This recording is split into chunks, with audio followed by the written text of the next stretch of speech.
They say a wise man speaks because he has something to say. A fool speaks because he must say something. In a world that shouts louder every day, silence has become the rarest form of strength. But true wisdom, real, unshakable wisdom, is not found in applause or praise. It's found in restraint, patience, and knowing when to act.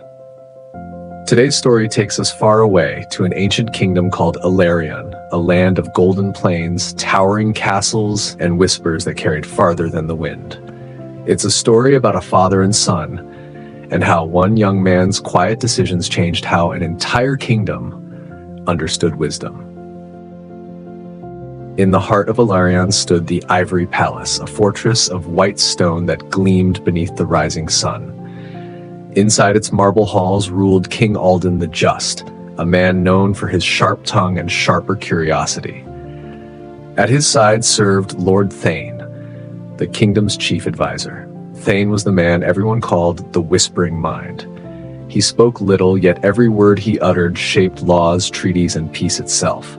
The people revered him, and the courtiers envied him.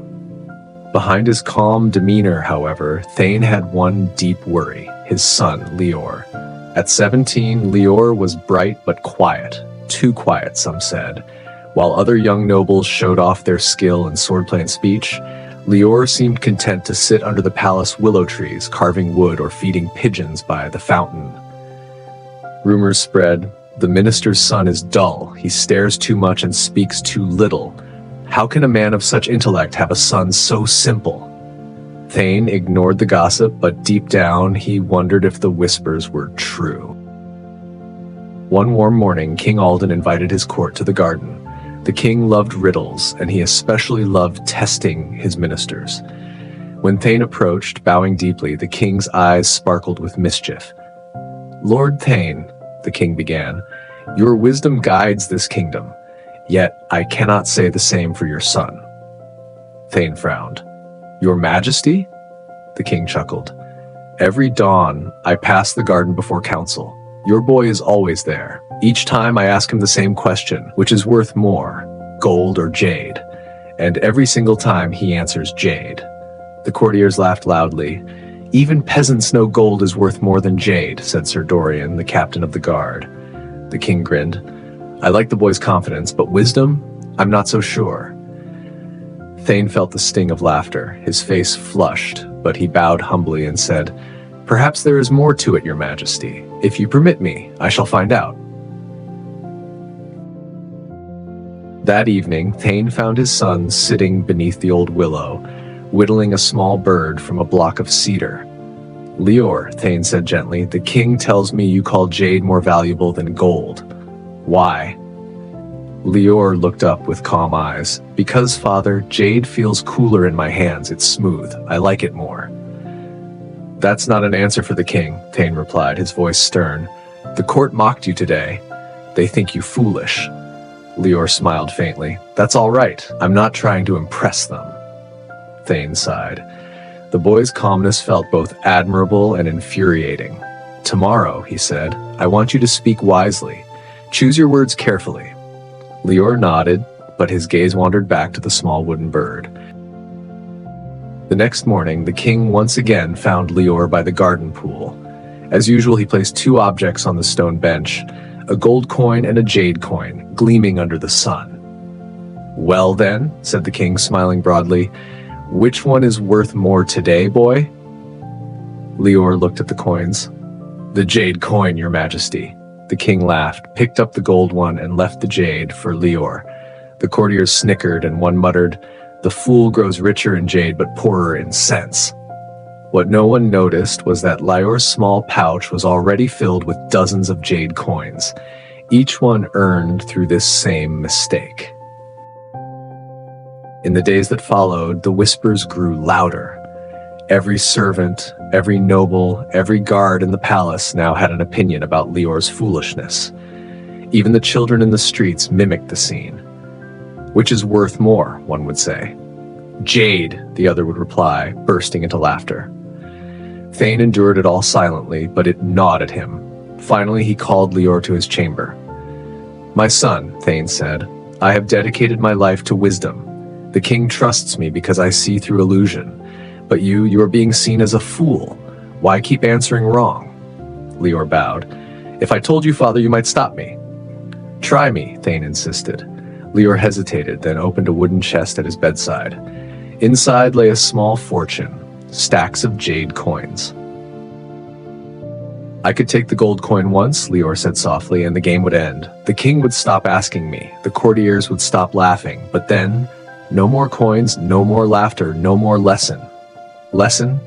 Thane repeated, bewildered. Lior nodded. The king thinks he's testing me, but I'm testing him and myself. He plays a game of pride, I play a game of patience.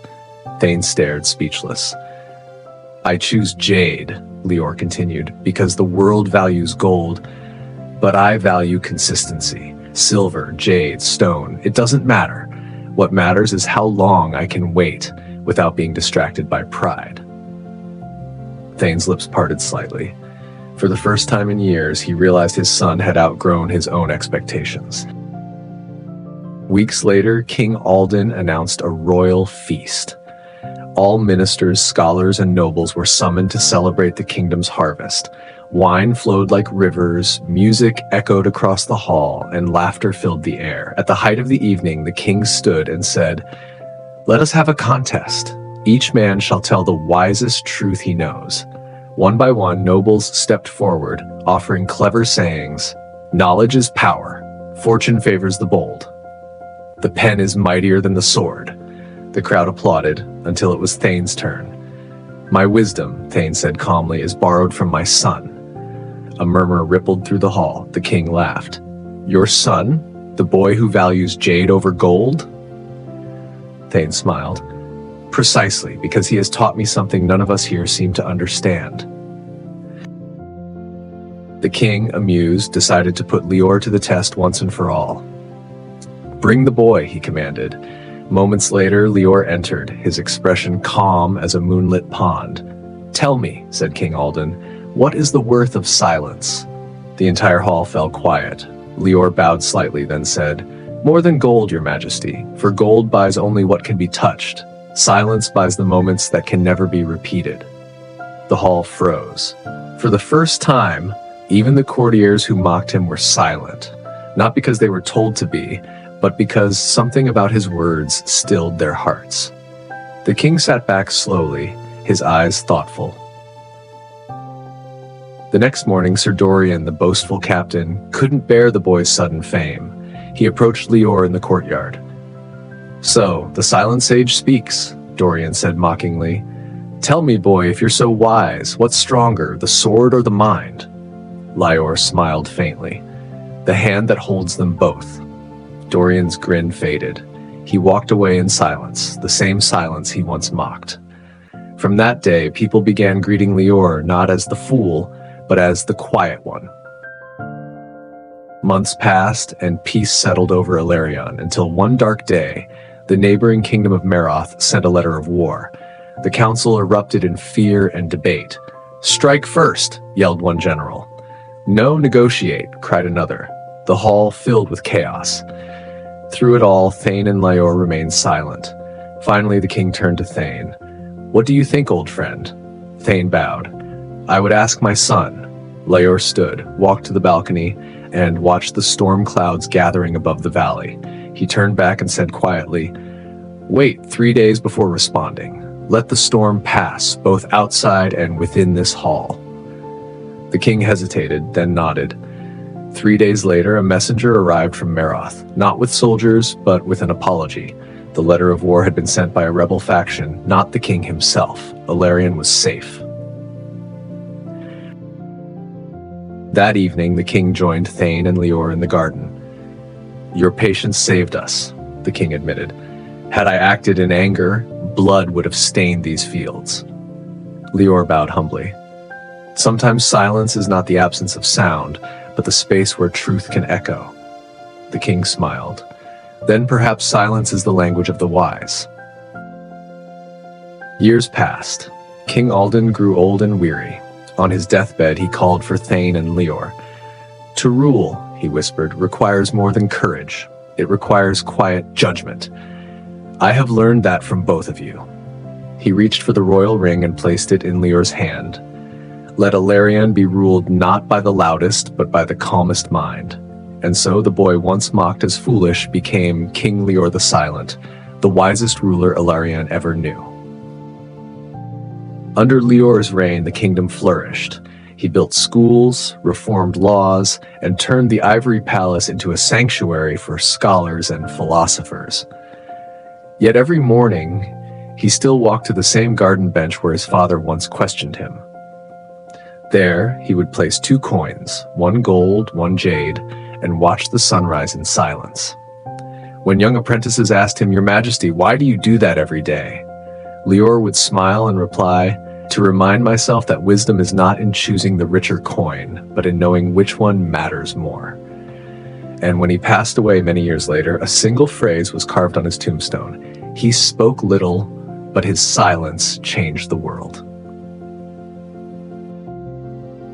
Dear listener, the world will often mistake your calmness for weakness. They will mock your stillness because they do not understand it. But remember, silence is not surrender. It is power under control. When you know who you are and what you stand for, you no longer need to shout. The wise do not prove. They simply act, and in time, their results speak louder than any words. So when you're misunderstood, stay steady. Let your silence be your strength. Because like Lior, you'll one day find that in a noisy world, true power belongs to those who listen before they speak.